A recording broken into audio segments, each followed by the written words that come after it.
Bir anlık dayan ve özüne bak. Bu sen değilsen. Bu kadar yalanın, bu kadar günahın içinde hara gedirsen.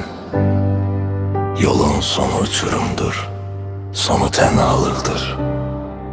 Ayıl, hele nefes alırsan. Ayıl ki mahvolmayasan.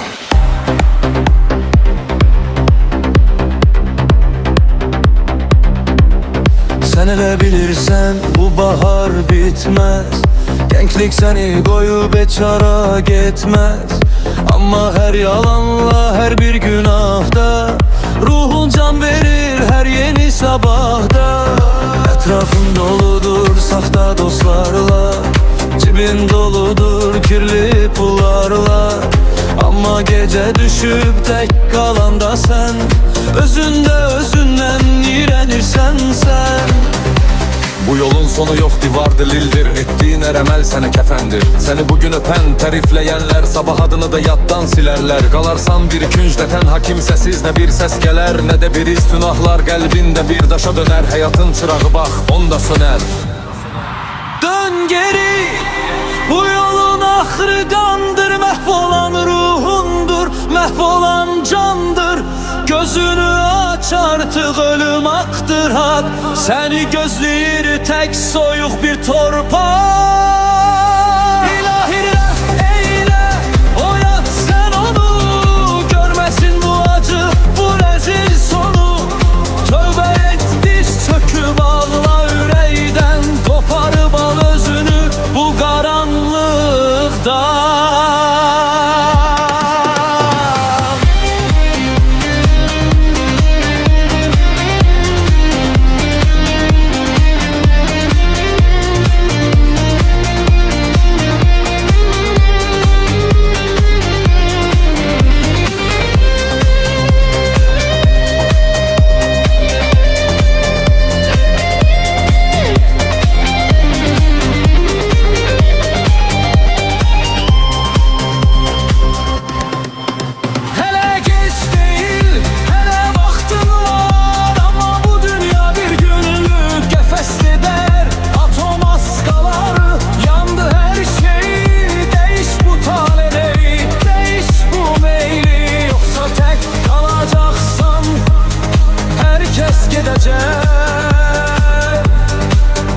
Günahın səni daxildən gəmirəcək.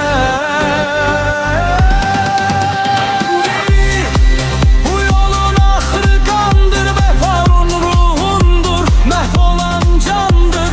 Gözünü aç artıq, ölüm axdır haq. Səni gözləyir tək soyuq bir torpaq. İlahi rəhm eylə, oyat sən onu. Görməsin bu acı, bu rəzil sonu. Tövbə et, diz çöküb ağla ürəkdən. Qoparı al özünü bu qaranlıqdan. Hele gec değil. Ama zaman bitir. Ayıl. Yoksa çok tek kalacaksan.